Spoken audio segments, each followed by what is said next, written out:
Hello and welcome back to another update as we cover the latest developments throughout the front line in the Russo-Ukrainian war. We start out in the northeast of the Kharkiv region in the sector of Sinkivka, where the Russians have launched attacks here to the northwest of the village.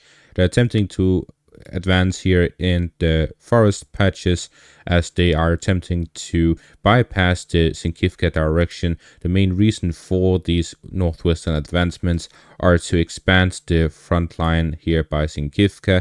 They previously tried to attack in the eastern direction where they cut off this supply road and started getting a foothold in Sinkivka. That failed as the Ukrainians launched a counterattack and retook most of these positions. Since then, they attempted to storm the village directly with infantry assaults that were covered by armored assaults, and this failed as well. Now they're advancing here by the forest patches to try and expand the front line. If the Russians do a combination of all three, maybe they will succeed with that. But so far, we're seeing that what they're doing is that they're bypassing and expanding the front line.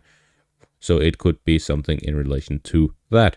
The main reason the Russians are facing difficulties here in the direction of Sinkivka is one, because of the fields here to the northeast and southeast of the village, which means that it is difficult to bypass the village in that direction in the similar sense as Robotina.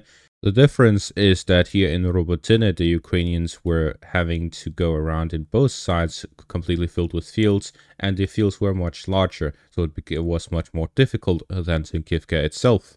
But that doesn't mean that the Sinkivka is very easy to capture. The main reason for that is it is in close proximity to Kupiansk and Pervomaiske, which are larger towns here in the area, which allowed the Ukrainians to have heavy artillery support compared to the Russian side having a bunch of spread out towns, which also allow heavy artillery support, which ends up allowing them to be in some sort of artillery duel, which is the main sort of fighting taking place here. There's also these small infantry assaults, which allow both sides to make some small advancements, but that's about it. For example, this one is corrected by geolocated footage, which shows a Ukrainian tank shooting at Russian positions here where the front line stretches to. So based on that, we see that there are these small infantry assaults that allow the Russians to make some small advancements, but similarly, it also allows the Ukrainians to do the same, as a lot of artillery is being used at smaller targets. We then move in a southeastern direction into the village of Avdiivka, where the Russians have managed to take control of it by getting a proper foothold within it. The village itself cannot be considered a village, it is basically a farmhouse, but the main part is the forest patches here around it, which allows the Ukrainians to hold multiple fortified positions here. But with this, we see that there is this expansion westwards after the Russian recent captures here to the south of Avdiivka and Khmelny. And with this, we are likely going to see more attempts by the Russians to move in a southern direction towards Peshane. And the main reason for that and the main advantage of this is going and bypassing the Serbets River, which ends somewhere around here. So based on this, we see that the Russians will likely try to expand their zone of control here to the north, and this is to pressure the Ukrainian positions here by Kupiansk by bypassing the defenses here to Kotlyarivka and Kislivka. If they manage to capture Avdiivka and the surrounding forest patches and fortifications, then they will have a much easier time completely blocking off the supplies to Kislivka and Kotlyarivka and starting a full encirclement of them. But they would also need to gain some advancements here in the northern flank, which is why this counterattack by the Ukrainians a while back, which allowed them to regain some positions here, was important because it's securing the northern flank of Ivanivka and Stepova and Vasilivka. But based on this, we see that there are some attempts by the Russians to move in a western direction, following the recent advances here by Khmelny.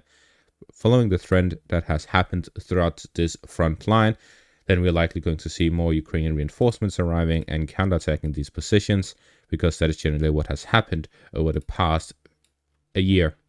We then move further south in the direction of Avdiivka, where both to the northern and southern flanks there's been some developments. We start out here to the northern flank of Avdiivka as well as Stepova, where the Russians have managed to gain and gain control over this forest line right here. And with this, we see that some of the recent Ukrainian counterattacks have been somewhat negated as the Russians have regained positions here. And with this, we see that there's going to be more pressure towards the Dacha area, which is the important area right here by the railways, as it interconnects the northern and southern parts.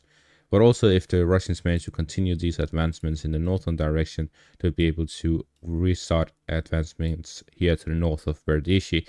The Ukrainians managed to make some regained territories here to the north of Berdishi over the past few weeks here in the month of January, and as such, the Russians are now attempting to reattack and counterattack these recent Ukrainian gains, which indicates that they are now in a position where they have enough forces to deal with the recent Ukrainian reinforcements. If the situation continues to develop in this direction, we may see more Russian counterattacks and offensive operations in the Avdiivka direction, because so far it's been fairly stable as the Ukrainians have been launching counterattacks, and that is the fighting that has taken place by Avdiivka. We then move on to the Pervomaiske direction, where the Russians have managed some advancements here.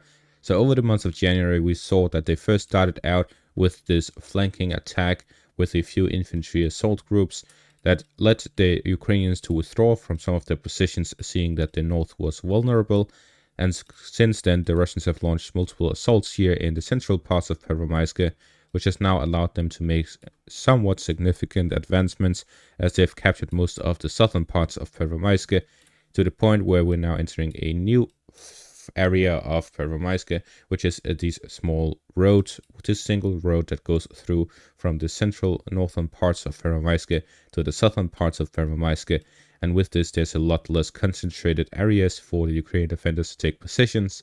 And with this, we're likely going to see further Russian assaults, both from the central parts to the north and to the south of Pervomaiske, as well as attempts by the Russians to here attack from pretty much every direction and bypass the Ukrainian defenses. So with this, we see that there is increased pressure on Pervomaiske itself, as Russians have now reached the weaker parts of Pervomaiske, and with this, with the northern advances and everything combined, they are now in a position to pressure the central parts of Pervomaiske. So we're seeing that there is this continuous effort by the Russians to advance into this section of the front line, yet we do not see that there's significant Ukrainian reinforcements arriving to this area to launch counterattacks or to stabilize the position. So we have to see if these advancements will continue, or if this is just a temporary advantage that the Russians have gained during this period of time where the Russians have been focusing on the fighting by Avdiivka.